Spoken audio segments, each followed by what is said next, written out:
Hey everyone, welcome back to Valley of Secrets. I'm Nicci Ruth. If you're new here, welcome. I'm happy to have you here. Also, thanks for all my faithful listeners for your continued support, especially with the Robert Willie Pickton series. Gosh, it has been a lot. When I started researching him, I had no idea what I was getting myself into. And I am so done researching him, and I am so done talking about him. So today will be an extra long episode so I can end this series and move on. Again, the contents of this episode are disturbing, and it talks about abuse, substance use, and details of murders, so please listen with caution. This is part 5 of the Robert Willie Pickton story.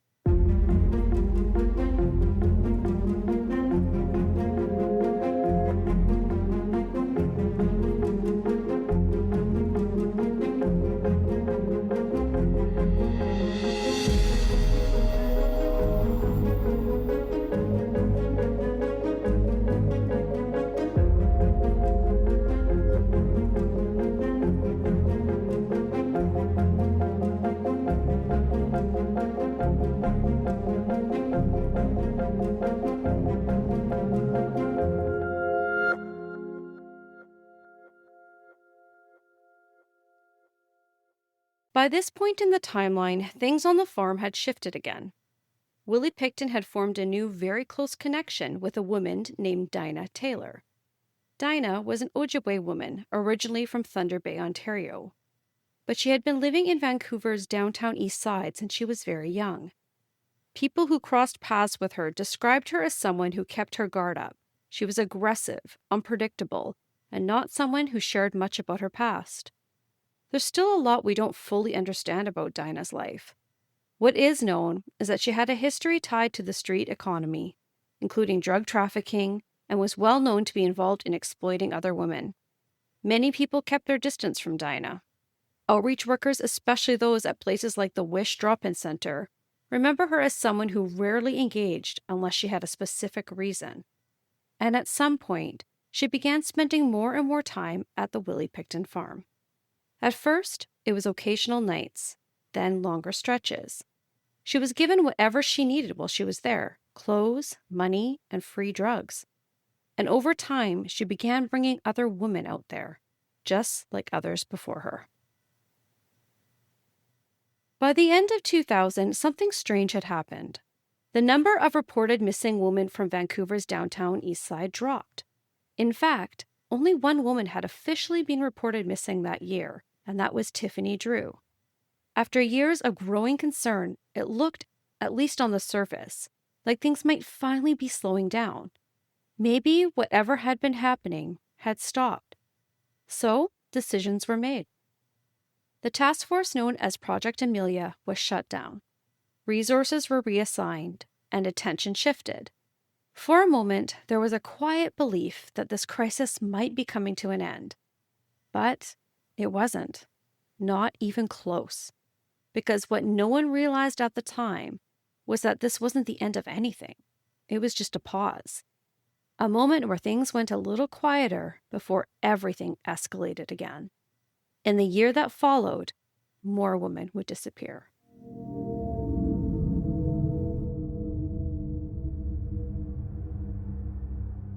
One of those women was Sharon Nora Jane Abraham.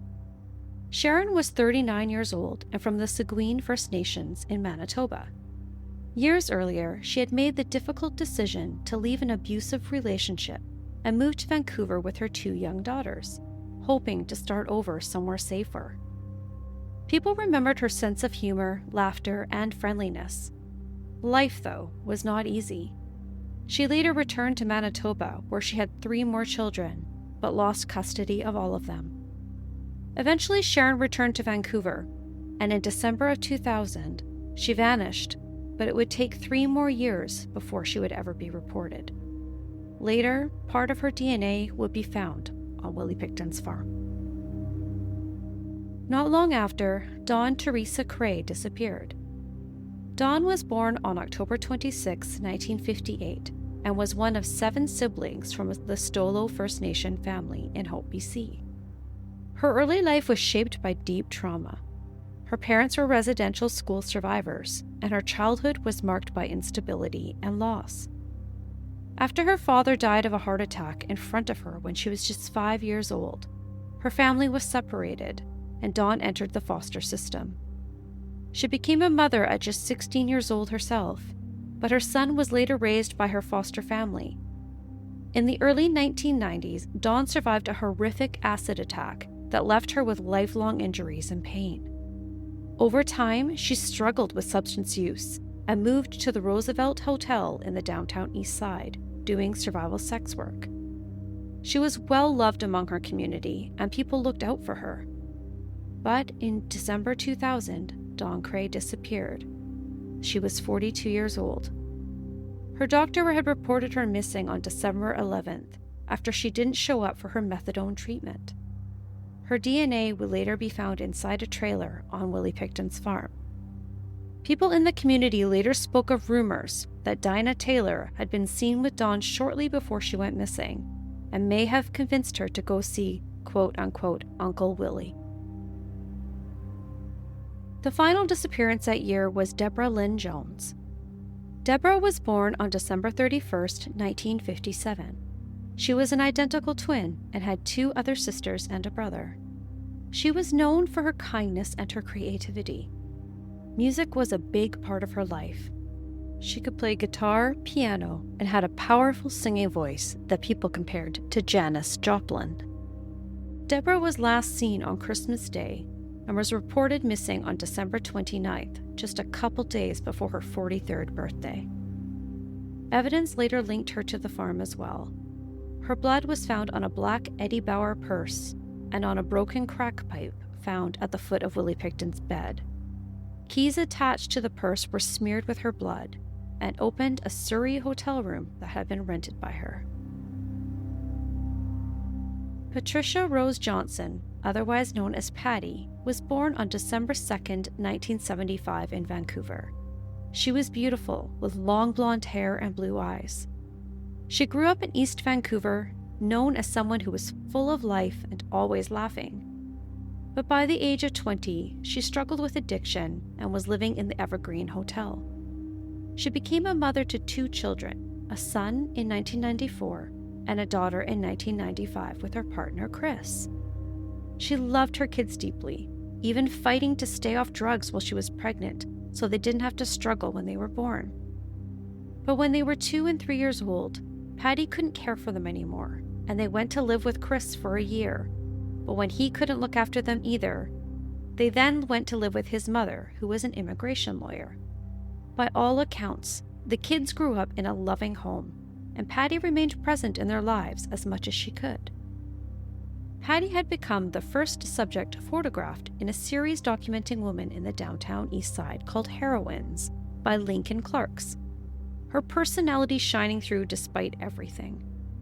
When she missed her son's birthday on March 4th, her family knew something was wrong and reported her missing. They feared that she was a victim of Willie Pickton, and they were right. Her blood was found on plywood in the slaughterhouse, and her DNA was on a vibrator and on packages for 2 other vibrators in Pickton's bedroom, and on a syringe outside the trailer.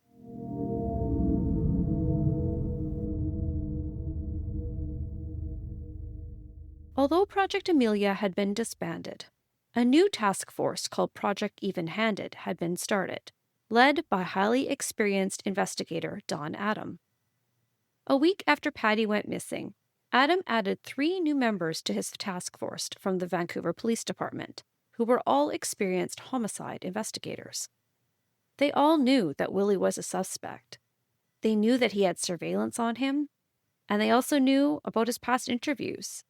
But they still felt that he wasn't responsible for the disappearances of these missing women, which was a big mistake, as 7 more women would go missing in the next year. One of those women was Heather Kathleen Bottomley. Heather was born August 17, 1973, and grew up in New Westminster, in what many would describe as a stable, caring home. The kind of place where you'd expect a future full of opportunity. Her friends remember her as funny, someone with a quirky, playful sense of humor. She loved making people laugh, whether it was through a little skits at home or just being herself. She dreamed one day of being an actress. She also enjoyed sports, especially baseball. But like so many stories we've heard, things shifted in her teenage years. She left school in grade 9 and became involved with a boyfriend who was already struggling with drug use.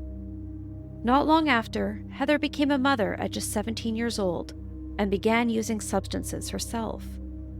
Over time, she found herself living in Vancouver's downtown east side and later became pregnant again.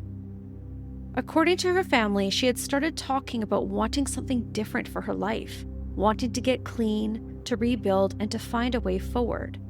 There were conversations happening and plans to support her, but then the calls just stopped. Her family searched everywhere they could think of, hospitals, treatment centers, but there was no sign of her. Heather Bottomley was last seen on April 17, 2001. She was just 27 years old. Her DNA would be found inside a bucket in the workshop freezer and on a broken black necklace in the slaughterhouse.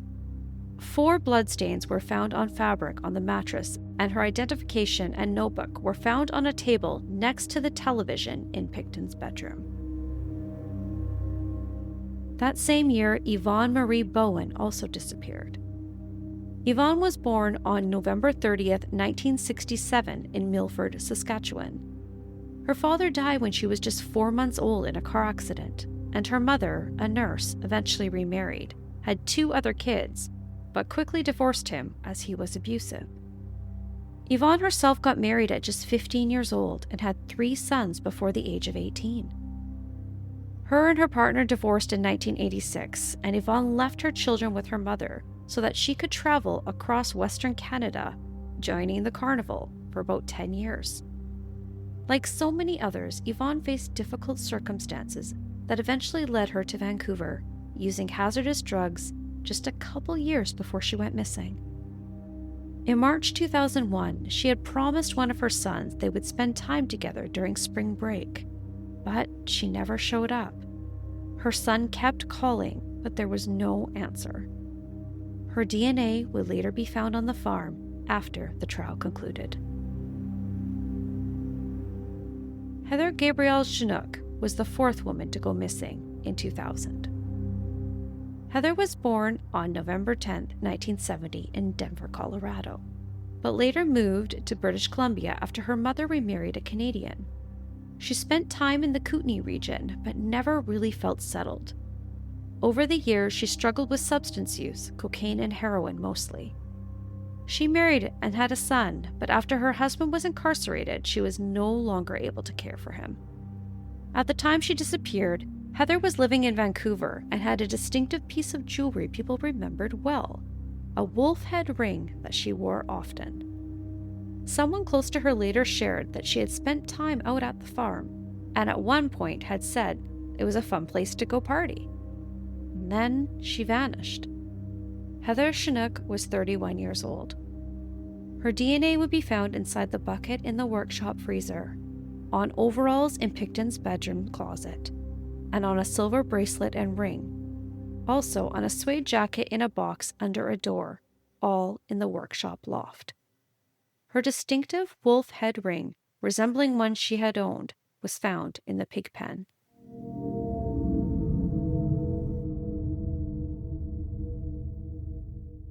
And as all of this was unfolding under a brand new task force nose, Project Even-Handed had taken over the files from Project Amelia. But almost immediately, something didn't sit right. At first, the team, just 7 members, were assigned to review existing files, not to actively investigate them as crimes, but to go through what had already been collected. They also began pulling records from smaller police units, cases that hadn't necessarily been connected before, and that's when the picture started to change. There weren't just a handful of missing women, as they originally thought. There were far more than anyone had initially acknowledged. As the scope became clearer, the concern grew quickly. This wasn't random, this wasn't isolated. To those working those files, it was starting to look like something much more organized and deliberate. The lead investigator brought this forward to management right away. The message was clear. This needed to be taken seriously, and it needed to be investigated aggressively. Because by this point, many believed they weren't just looking at disappearances anymore. They were looking for a serial offender. So, the approach shifted. Investigators began identifying potential suspects or persons of interest and organizing them into different categories based on risk. Priority 1 was individuals considered the most dangerous. People who had been charged with murder or attempted murder in the past, involving women connected to the downtown east side, as well as known violent sexual offenders. Priority 2 was the group including individuals with a history of violence against sexual workers, those who had been charged or linked to assaults even if they hadn't committed homicide.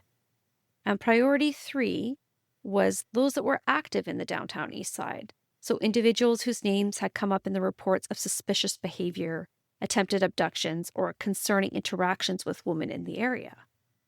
For the first time, there was actually structure and a sense of direction.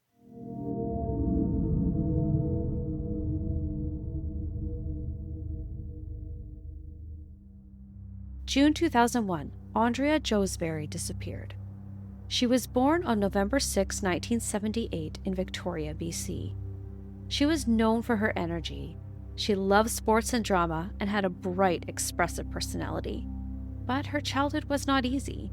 There was instability at home, including violence and mental health struggles within her family. Eventually, she and her siblings went to live with her grandparents. At 16, Andrea ran away. She ended up in the downtown east side where she became involved with an Afghan refugee named Mohammed, who was 20 years her senior. She gave birth to their baby girl, and Andrea stayed off drugs to breastfeed and care for her daughter. One night, social services came into the home while she was breastfeeding and took her daughter away from her arms, just like that. Friends believe that Mohammed was the one who reported her to social services. He had been her pimp and a known drug dealer in Vancouver. That loss took a toll on Andrea, and she turned to drugs again to deal with her pain.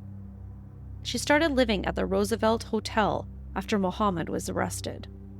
The same one that Don Cray had lived at, and the same hotel that Dinah Taylor frequented, getting women to come to the Pickton farm. Andrea began trying to stabilize her life.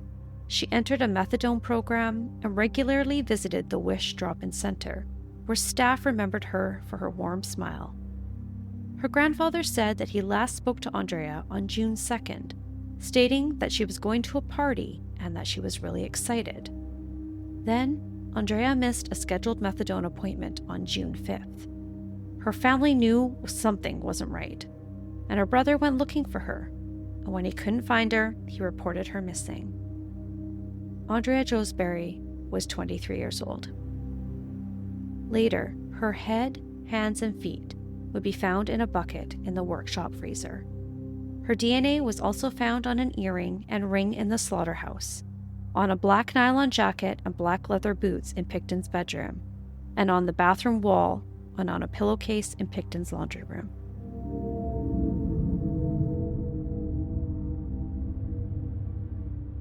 And then there are stories that almost didn't get told. In her book On the Farm, author Stevie Cameron shares accounts from women who say they escaped. These stories never made it into official case files, but they matter.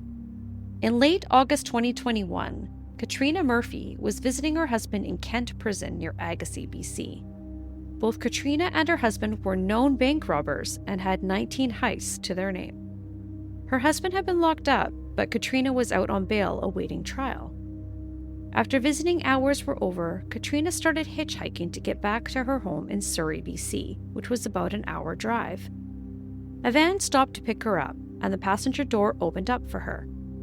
The vehicle was filthy inside and out, and the smell was overwhelming, like rotting meat, which made her gag.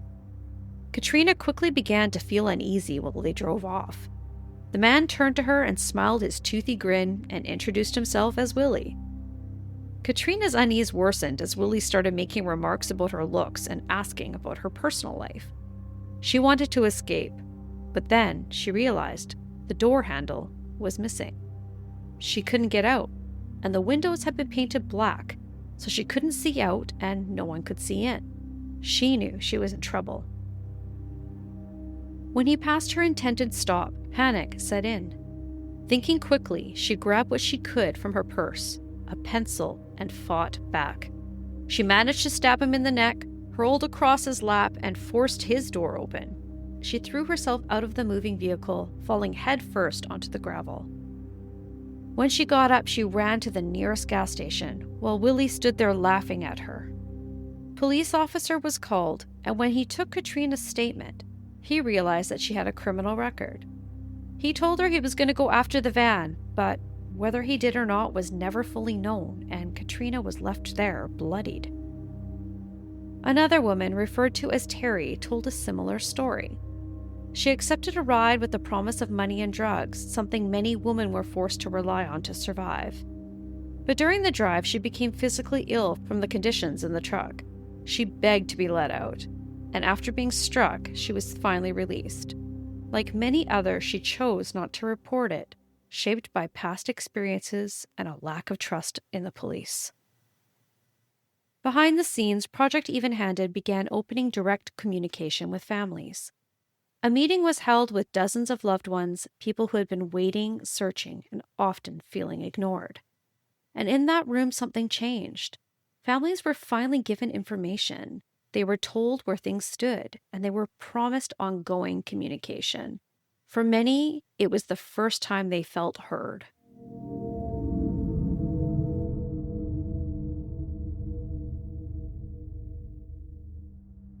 Serena Abbotsway was born on August 20th, 1971, to Indigenous parents.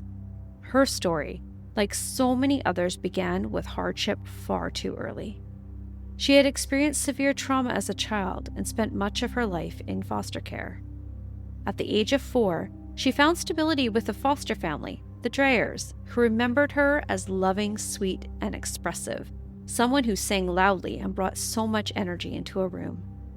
But she also lived with significant challenges, including fetal alcohol syndrome, which affected her learning and behavior. By 17, things became more complicated, and the Dreyers couldn't care for her anymore. So she cycled through different group homes, treatment programs, and eventually found herself in the downtown East Side, addicted to drugs and doing survival sex work. Still, she stayed connected to the people who cared about her and went to church regularly. Serena had many medical issues, and one of them was the fact that she was asthmatic and she had inhalers. The last prescription was picked up on July 19th. She was seen that night dressed up and going to a party, and that was the last time anyone saw her. Later, her head, hands, and feet were found in a bucket in the workshop freezer. Her blood was found on a Solomon ski bag, which also contained 2 syringes with her DNA on it in Willie Pickton's office.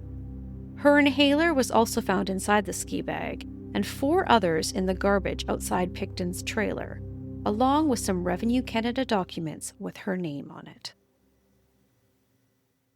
Then came a turning point. On October 15, 2001, investigators made a public announcement. The missing woman cases would now be treated as homicides.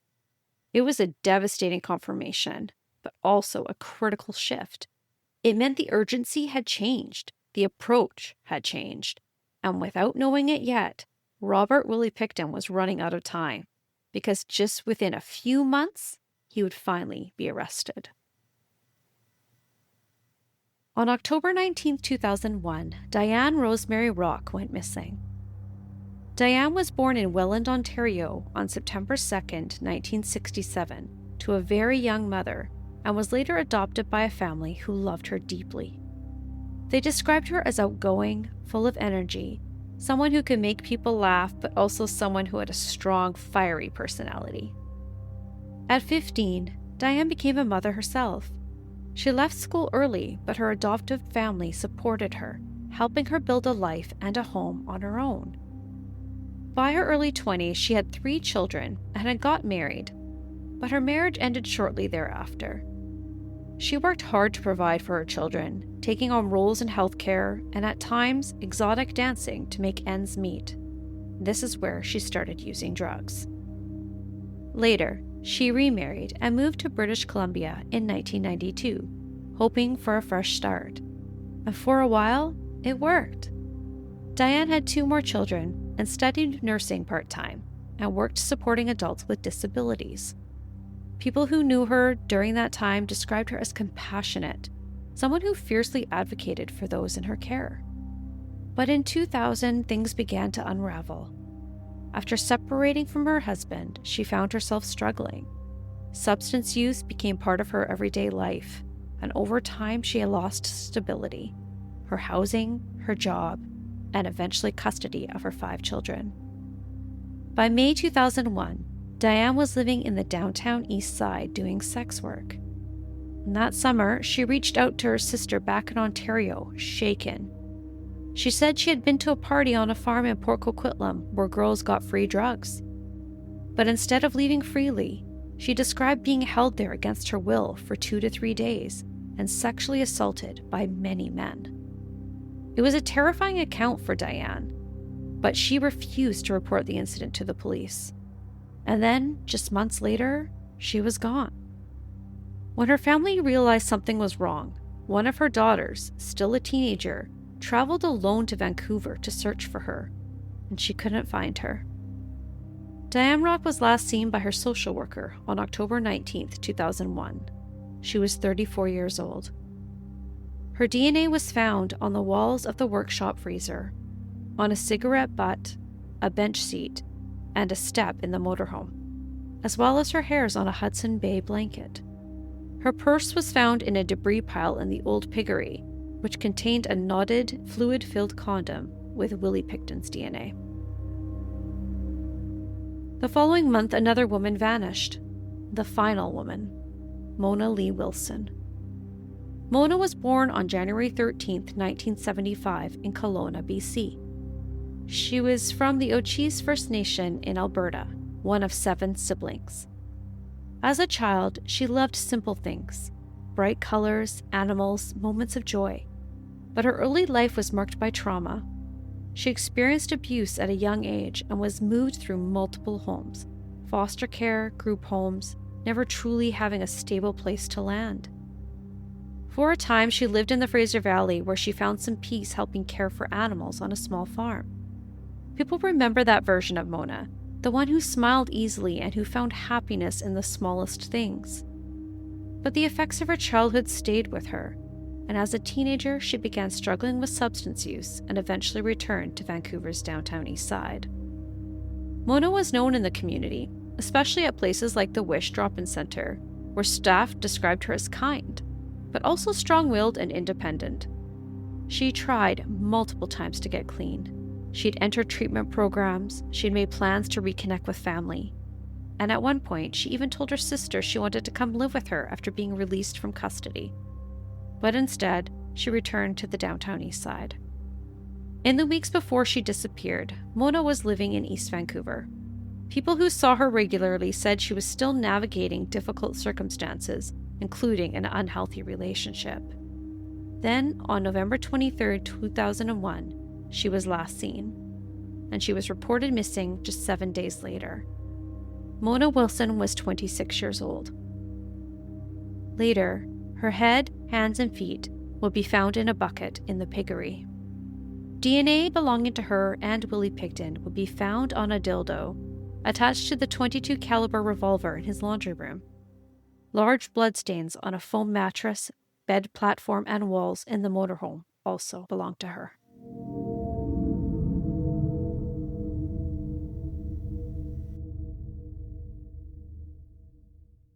By January of 2002, the investigation was building pressure. But the break in the case wouldn't come from where anyone expected.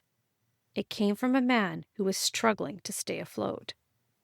His name was Scott Chubb. Scott was going through a difficult time at this point. He had recently separated from his wife, was behind on child support, and was facing a mounting rent he couldn't keep up with.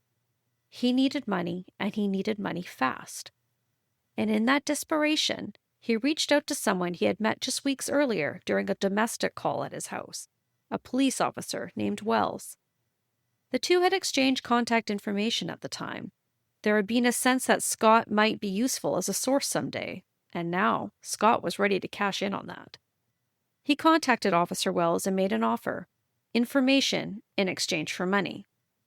At first, what he brought forward didn't stand out. It wasn't anything investigators hadn't already heard before. But then Scott mentioned something that changed everything. He asked the officer if they would be interested in information about illegal unregistered firearms, and not just anywhere, but at Robert Willie Pickton's property. In that moment, the conversation shifted, because this wasn't just another tip. This was something tangible and something that they could act on, and it would become the opening investigators have been waiting for. It all moved quickly from there.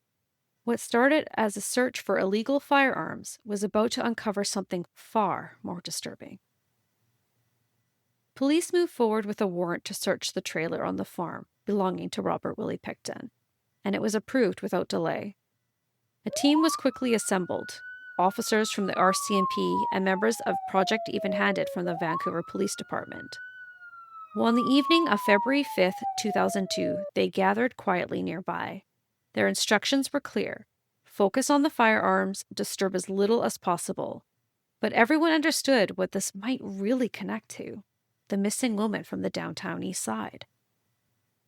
When they moved in, it was fast: a battering ram and forced entry. Police, search warrant. Inside, Robert Pickton was caught off guard. Within minutes, he was in handcuffs and placed in the back of a cruiser. And then the search began. It didn't take long before something felt off. One officer searching near the laundry area noticed a firearm placed on the shelf above the washing machine: a silver Smith & Wesson .22 revolver. It wasn't just the gun itself that stood out. It was how it had been altered. It had been wrapped in plastic with a curved plastic dildo over the barrel. It was loaded with 5 live bullets and 1 spent shell casing. The scene raised immediate concern. In Willie's bedroom, they found more disturbing things. Things that suggested control. Handcuffs covered with fake tiger fur and another pair with red fur. Zap straps and 2 dildos were found in his nightstand. Kitchen knives were found in a box next to his nightstand. And then on the TV stand was a bunch of videotapes and a paper with Heather Bottomley's name on it. And then another name surfaced: documents addressed to the trailer carrying the name Dinah Taylor, who, we all know, was living on the farm at that time. In the mechanical shop, police found women's purses and shoes and papers that stated Lynn Ellingson's name as well. Then came the moment that changed everything. In Willie's office, officers found a ski bag. Inside it was a pair of shoes and an inhaler. One of the investigators recognized the name on it immediately: Serena Abbotsway. She had been missing for months, since July of 2001. When her inhaler was found inside that trailer, everything changed. The search for firearms was no longer the priority. Investigators knew they were standing in the middle of something much bigger, and they stopped the search immediately. They needed a new warrant, one that would allow them to search the entire property in connection to the missing woman.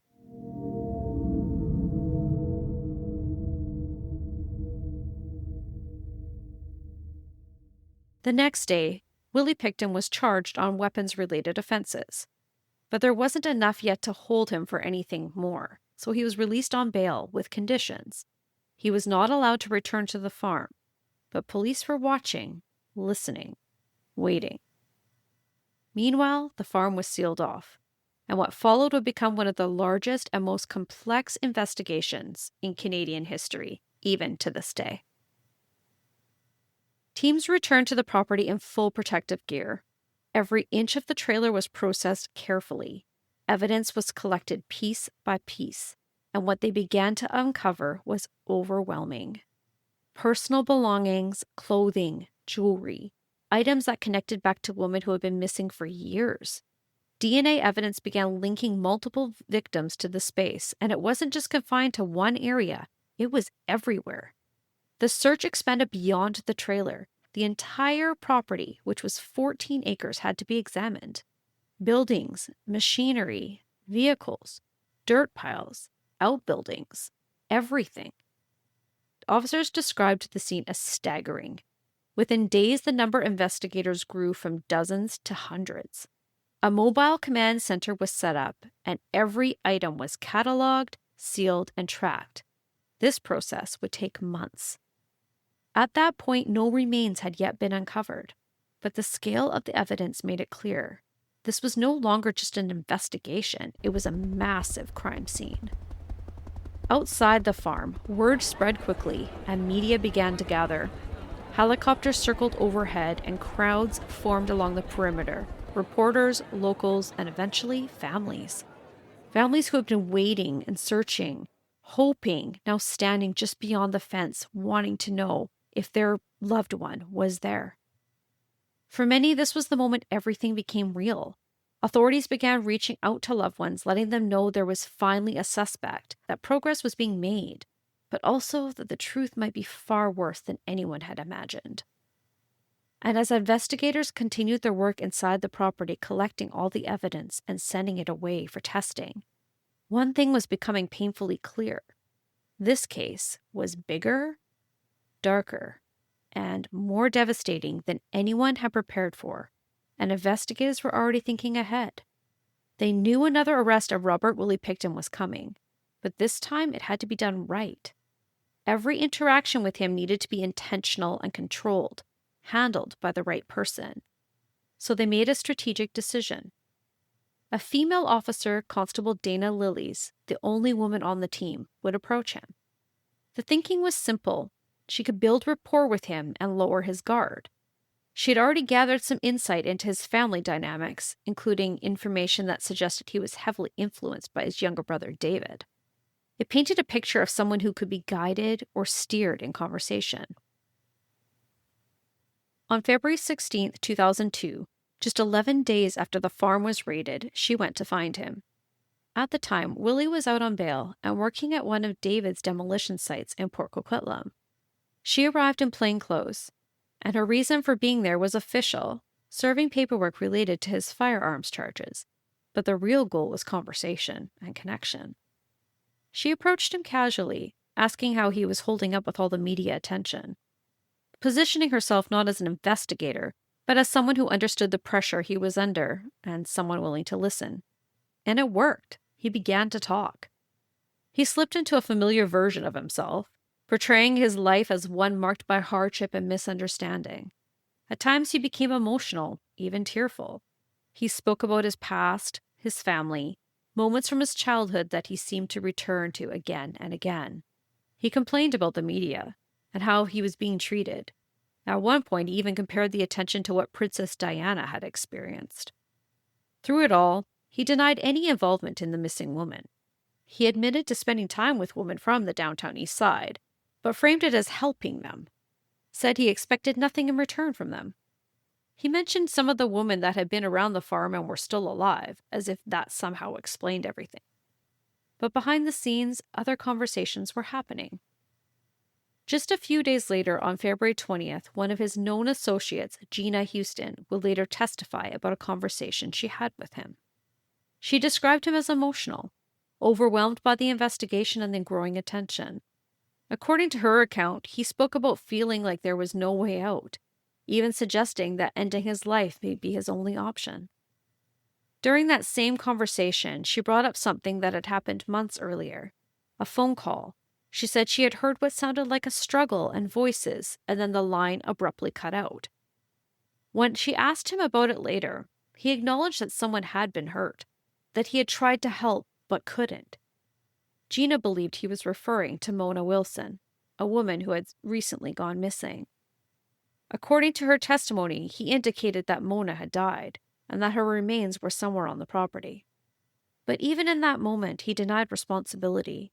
Instead, he shifted the blame. He pointed toward Dinah Taylor, someone already known in the downtown East Side community, claiming she was responsible for several of the deaths and would take the fall for them. Dinah had already been questioned by the police by this point, and she did not cooperate. And without enough evidence to hold her, she was released, though she remained on investigators' radar. On February 21st, police received DNA results that would change everything. The results linked Mona Wilson to a motorhome on Robert Willie Pickton's property, and to the gun that had been found attached to the dildo, an item that also contained Willie Pickton's DNA. That same afternoon, the Crown approved charges, and later that day, the interview team was notified and everything was now moving forward. On the afternoon of February 22nd, Robert Willie Pickton was arrested at his worksite. Willie was informed he was under arrest and told he was facing charges in connection with 2 murders, Mona Wilson and Serena Abbotsway, along with being investigated in relation to 48 additional missing women. As per court documents, Willie reacted with visible shock and confusion, repeatedly interrupting officers, asking variations of, "What? Who are these people? And what's this all about?"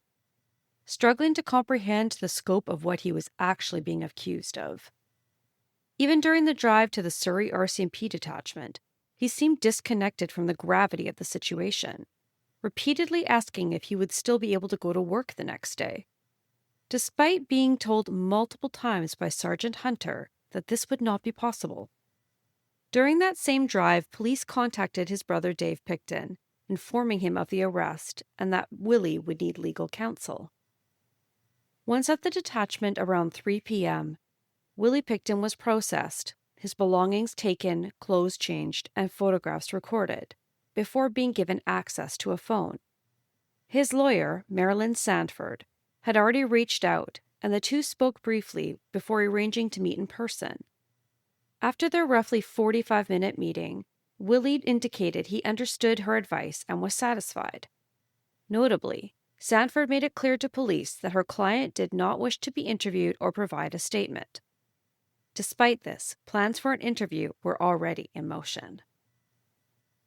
Behind the scenes, investigators discussed the importance of ensuring he clearly understood both his rights to silence and the seriousness of the charges, agreeing that these concepts should be explained to him in very simple, direct terms. Later that morning, Willie's formal interview began and would stretch for nearly 12 hours. From the onset, officers emphasized that he was charged with 2 murders and under investigation for dozens more. Willie Pickton responded with disbelief, laughing at the scale of the allegations and dismissing them as hogwash or even a possible setup. Throughout the interview, officers repeatedly explained his right to remain silent, often using analogies to make sure he understood that while others, like his lawyer or family, might advise him not to speak, the final decision was entirely his. The interview itself evolved over time. Initially, it focused on rapport building, with officers asking about his life, family, and past. Willie was mostly quiet and reserved, though he became emotional when discussing his mother. As the hours went on, the tone shifted. Investigators began presenting what they described as overwhelming forensic evidence, DNA, blood splatter, and witness statements, linking him to multiple victims. They told him repeatedly that conviction was inevitable, urging him to tell the truth. Willie's responses fluctuated. At times he denied everything or claimed he didn't know what was happening. Other times he appeared resigned, making statements like, "I'm finished," or "I should be on death row." He also showed awareness of his legal position, occasionally stopping himself mid-sentence to say he shouldn't be talking without his lawyer present. Despite this, the questioning continued, often with officers refusing his request to return to a cell or take breaks, instead pressing forward with long, assertive monologues about the evidence and the consequences that he was facing. As the interview progressed into the evening, Willie Pickton became more engaged and at times almost confrontational. He began asking what he might gain from cooperating, even floating the idea of confessing in exchange for concessions, something police firmly rejected. Still, he hinted at deeper knowledge, speaking in vague, suggestive terms, and making comments like, "You've got me," or "I'm nailed to the cross." While he stopped short of full confessions, his statements became increasingly incriminating. Meanwhile, his lawyer made multiple attempts throughout the day to contact him, and even attended the detachment in person, asking to see her client. Police declined to interrupt the interview, despite her repeated requests, and Willie was not informed of her presence until the very end of the process. When finally told, he appeared indifferent and non-committal, saying it really didn't matter whether he spoke with her, though arrangements were ultimately made for them to meet the next day. By the time the interview ended around 9:54 p.m., Willie Pickton had endured hours of sustained questioning, shifting from confusion and denial to moments of resignation and implication. The entire process marked by persistent police pressure, evolving tactics, and limited access to counsel would later become a central focus in examining how his statements were obtained and whether his rights had fully been respected. Once Willie was back in his cell, he began speaking more openly with his cellmate. Little did he know that it was a plant an undercover officer placed to gather more information from Willie. When the cell plant mentioned he was facing serious charges himself, Willie responded by implying his situation was far worse, at one point gesturing 50, suggesting the number 50. When the officer reacted with disbelief, Willie quickly signaled for silence and pointed toward the camera, showing an awareness they could be monitored. As the conversation continued, he admitted in his own words that he had buried himself and that police had caught him. He went on to compare methods of disposing of bodies, responding to the officer's suggestion of the ocean by claiming he had found a better way, referencing a rendering plant. He acknowledged becoming careless toward the end, saying that being too sloppy is what led to his arrest.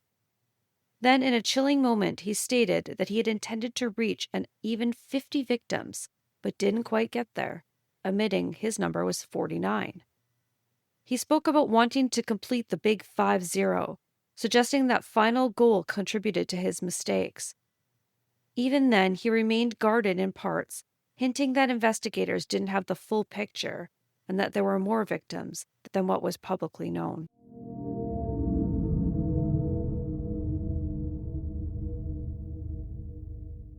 By March 2002, investigators were deep into the search of the property. The farm was so large and complex that each search area had to be divided and assigned by a letter. The first site was Willie's trailer. And almost immediately, the amount of blood found inside that trailer and the motorhome stood out. There was so much of it that investigators believed multiple women had to have been killed there. Blood belonging to Jacqueline McDonald was found on the handcuffs. Heather Bottomley's blood was found on the mattress. And in the motorhome, there was Diane Rock's blood, along with clumps of her hair. On April 2, 2002, Willie Pickton was charged with 3 more counts of first-degree murder, adding to the 2 he had already faced for Mona Wilson and Serena Abbotsway. The next search came in the garage, or otherwise known as the workshop. Inside, there were 2 chest freezers. On April 4th, an officer noticed a strong smell coming from one of them. When they opened it, they found frozen buckets. Inside one of those buckets was part of a human head, and there were also hands and feet. These remains were later identified as belonging to Andrea Josbury. It appeared that she had been shot in the back of the right side of the head, with a bullet exiting through her left eye socket. The bullet itself was never recovered.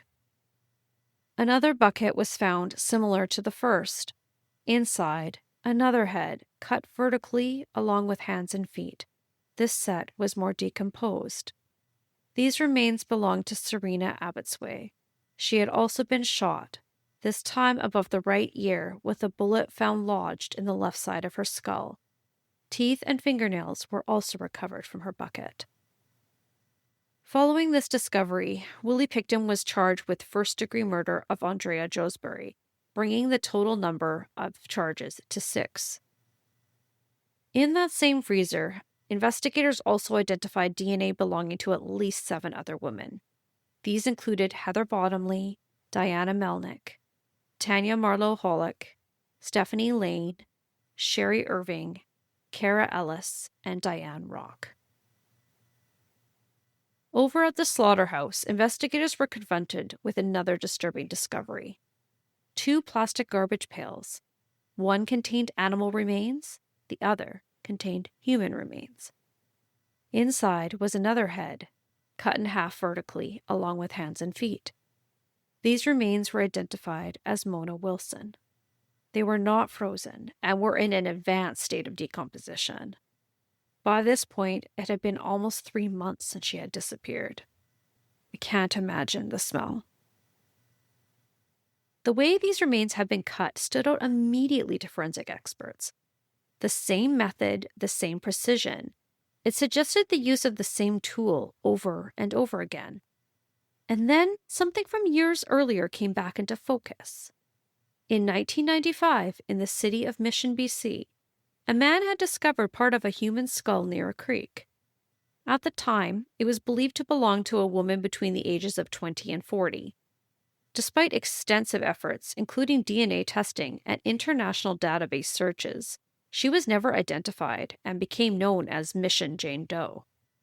Now, years later, investigators began to see a connection. The skulls found on the farm, those of Serena, Andrea, and Mona, had all been cut in the same way, vertically, with what appeared to be a reciprocating saw. Each of them also showed evidence of gunshot wounds from a .22 caliber firearm. While there was no confirmed gunshot wound on Mission Jane Doe's skull, the method of cutting was strikingly similar. Investigators then turned their attention to the freezers across the property. In one of them, they found packages of ground pork. Given everything they had already discovered, these were immediately sent for testing. And the results were deeply disturbing and disgusting. Some of those packages contained human tissue. DNA testing later identified 2 women, Cindy Felix and Inga Hall, who had been missing for more than 4 years. Their DNA was also found on plastic liners within that freezer. This raised serious concerns. A public health advisory was eventually issued, asking anyone who may have had frozen pork from the farm to turn it over to police. Officials reassured the public that the risk was extremely low, especially if the meat had not been consumed raw. But by then, the implications were already clear, and I remember this very clearly myself. Back at the farm, investigators continued their search. They moved to the ruins of the old piggery. At the far end, there was a cistern used for liquid waste. The smell was overwhelming. As they sifted through the contents, an investigator felt something solid. It was part of a human jaw, cut, with teeth still attached. Dental records later confirmed it belonged to Brenda Wolfe. Nearby, another discovery was made. A small bone shaped in a way that suggested it had been cut. It was identified as part of a leg bone belonging to Wendy Crawford, who had been missing for more than 2 years. By this point, there was no question. What investigators were uncovering on that farm was far beyond anything that they had expected, and they were still only just beginning. The discoveries were far from contained. They were scattered throughout multiple buildings, across ruins, and strewn across the farm. Investigators quickly realized the chilling truth. It wasn't just the structures, it was the entire property. All 14 acres, much of it had been buried under years of accumulated junk, machinery, and debris. The farm had to be stripped down and cleared. Then it was divided into a grid and every square meticulously excavated. Every load of soil was screened, every inch examined. Specialized teams were brought in, heavy machinery, and some of the country's leading forensic experts. They had to process an overwhelming amount of material. In one of the major finds, after tearing down one of the structures around the pig pen, investigators unearthed a collection of small bones, 14 hand bones to be exact. They belonged to Georgina Papin, the same woman that had been missing for over 3 years, and who Lynn Ellingson had described seeing in the slaughterhouse that night. The scale of the investigation became staggering. Over 400,000 crime scene photos were taken, and more than 600,000 items were sent for DNA testing, putting forensic labs across Canada under immense stress. The result would take years. The excavation expanded to include forensic anthropologists and archaeologists, because the property contained numerous bone pits, originally used for animal disposal. University students in forensic sciences were brought in to help sort through the debris along conveyor belts, hour after hour, bone by bone. The work was physically grueling and mentally exhausting, yet critical. Among the debris, a student noticed a partial jawbone fragmented with 3 brittle teeth. They came back belonging to Marnie Frey. Nearby were 2 more bones, a heel and a rib, which belonged to the long mysterious Mission Jane Doe, finally linking her to the Willie Pickton farm. By this point, the investigation had become the largest and most costly crime scene in Canadian history, with the search alone estimated at $40 to $50 million. The operation continued for over 18 months, officially concluding in November 2003.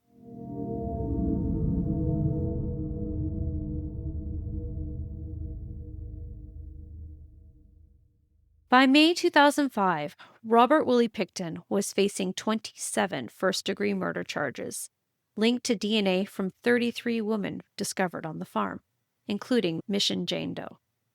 However, when the trial began in January 2007, only 6 of those 27 charges were actually brought to court. The decision was made due to the overwhelming cost and the sheer volume of evidence, making it impossible to prosecute all 27 cases at once. Prosecutors chose to focus on the 6 victims with the strongest evidence to ensure a conviction. The jury ultimately heard the cases of Mona Wilson, Serena Abbotsway, Andrea Jodesbury, Brenda Wolfe, Georgina Papin, and Marnie Frey. The Crown outlined a disturbing pattern. Robert Willie Pickton targeted vulnerable women from Vancouver's downtown east side, luring them with promises of higher pay and drugs. Once at the farm, he gained their trust and restrained them. The Crown argued that he then killed them, sometimes using a firearm attached to a dildo.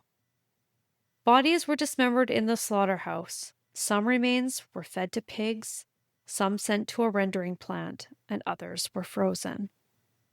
Willie Pickton did not testify during his trial. His defense painted him as a man of limited intelligence, slow to process information, and below average mental capacity, that he could not have committed any of these offenses alone. Questions lingered about accomplices. Police confirmed some individuals moved between witness and suspect status depending on what evidence surfaced. Lynn Ellingson had been arrested initially after multiple sources said she witnessed a killing and refused to cooperate, but she was eventually cleared with no DNA linking her to the crimes. The defense attempted to discredit her, but she never wavered. Dinah Taylor did not cooperate and never testified. Her DNA appeared on several items on the property: a blanket with Serena Abbotsway's DNA, Mona Wilson's rosary, Brenda Wolfe's lipstick, and items tied to Piggy's palace. Dinah had stayed on the farm, though, and helped Willie Pickton lure women there. Surveillance and wiretaps revealed possible knowledge or involvement, but there was never any direct evidence to charge her. The defense also focused on Pat Casanova, who had long assisted Willie Pickton with butchering pigs. Casanova was the 3rd individual arrested in connection with the murders, almost a year after the farm search began, following DNA evidence linking him to multiple areas on the property. Investigators found his DNA inside the slaughterhouse, mixed with that of victim Mona Wilson, on an orange rubber apron and in a freezer near human remains. At trial, Casanova explained that he had spent nearly 2 decades butchering pigs at the farm every weekend. He denied any involvement in the murders, claiming he never saw dead bodies or knowingly disposed of human remains. Police seized a bandsaw from Casanova's home containing human DNA, though it could not be traced to a specific individual. Casanova admitted he had initially misled the police. He acknowledged seeing sex workers on the farm and occasionally paying for them for sexual services, identifying Andrea Jodesbury as one of the women, but insisted he did not know that she was deceased. RCMP officers placed him under surveillance, wiretaps, and undercover monitoring, but ultimately the evidence was insufficient to charge him. Willie's younger brother, David Pickton, remained a central figure, and everybody suspected that he had something to do with it. RCMP testified that they believed David played a dominant role in Willie's life and maintained control over him. The defense highlighted David's criminal history, including sexual assault convictions, connections to the Hells Angels, and violent tendencies.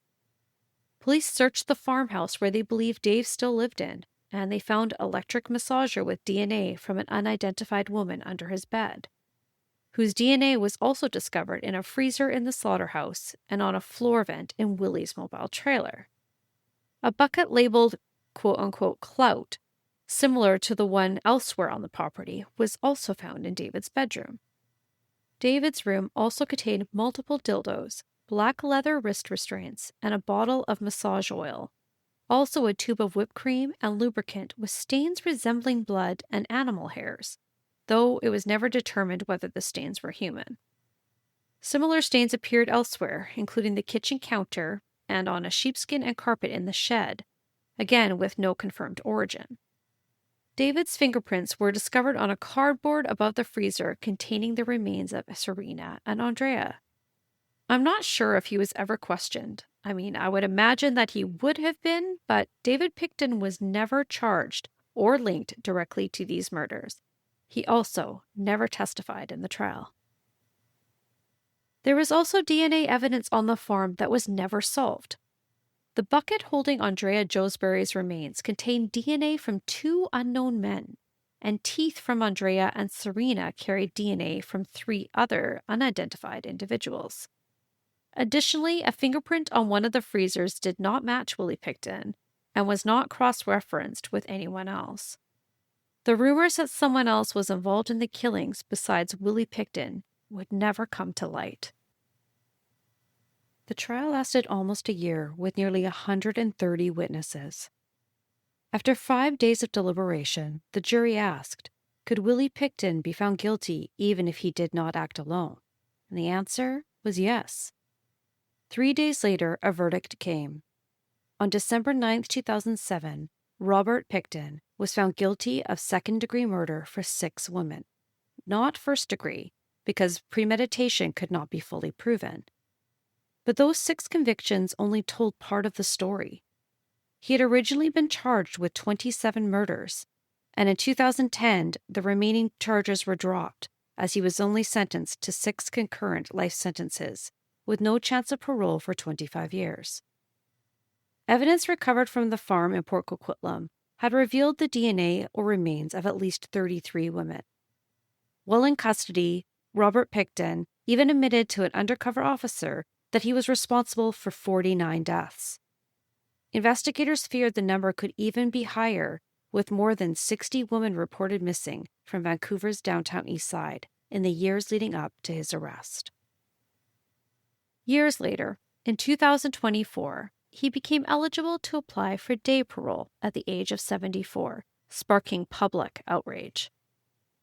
But before that day would come, on May 19, 2024, while incarcerated at Port Cartier Institution, Willie was beaten and stabbed in the face with a broom handle by fellow inmate Martin Inqiry after reportedly boasting about his crimes. The attack left Willie Pickton critically injured. He was airlifted to hospital, placed in a medically induced coma, and died 12 days later. For many, his death didn't bring clear closure, only a mix of emotions and unanswered questions, because the full truth, the full number of victims, and the full extent of the horrors that took place on that pig farm may never fully be known. As the dust settled on the farm and the courts had spoken, the true weight of what had happened began to sink in. 33 women, each with a story, a life, and loved ones, were taken far too soon. And I'm going to sit here and say each of their names. Nancy Clark, Diana Melnick, Tanya Pollock, Stephanie Lane, Kara Ellis, Andrea Borehaven, Helen Hallmark, Janet Henry, Sherry Irving, Cynthia Felix, Marnie Frey, Carrie Koski, Inga Hall, Sarah DeVries, Angela Jardine, Jacqueline McDonald, Georgina Papin, Brenda Wolf, Wendy Crawford, Jennifer Firminger, Tiffany Drew, Sharon Abraham, Dawn Cray, Deborah Jones, Patricia Johnson, Heather Bottomley, Yvonne Bowen, Heather Chinook, Andrea Josbury, Serena Abbotsway, Diane Rock, Mona Wilson, and Jane Doe. They were daughters, sisters, mothers, friends, and their absence left a void no trial or sentence could ever fill. The families of these women carried unimaginable grief for decades, facing not only the horror of the crimes, but also the frustration of a system that took years to catch up. Yet through it all, their courage never wavered. They spoke, they fought, and they kept the memory of their loved ones alive, refusing to let the world forget the women who were silenced. In a quiet act of remembrance at the farm, those who had sifted through the soil, lifted bones, and documented the horrors, placed white roses and name cards in the final bone pit. A lone bagpiper played, each note a tribute, and each name a whisper to the wind. It was a small gesture of respect, but it carried the weight of sorrow, resilience, and the hope that the woman would never be forgotten. While justice for all these victims could never be fully realized, this series ends with a commitment to memory and dignity. To the women who were lost, and to the families who continue to carry them in their hearts, you are not forgotten. Your lives mattered. Your stories matter still. And your courage in facing unspeakable tragedy stands as a testament to resilience in the face of darkness. This is more than a story of crime. It is a story of remembrance, of honoring lives that were stolen too soon, and ensuring that their name will live on always. Thank you so much for tuning in to part 5 of the Robert Willie Pickton story. Join me in 2 weeks when I have a whole new story because we are done with Robert Willie Pickton. If you enjoy this podcast, please consider leaving a 5-star review on Apple Podcast or Spotify. It really helps get the word out. And if you'd like to support the show, you can contribute a small monthly donation if you choose. The link is in my bio on social media or in the show notes. Every little bit does help, and it is much appreciated. You can also find photos and additional content from this case on Instagram and Facebook at Valley of Secrets Podcast. And don't forget to follow me on whatever you're listening on. Stay safe, stay aware, stay curious.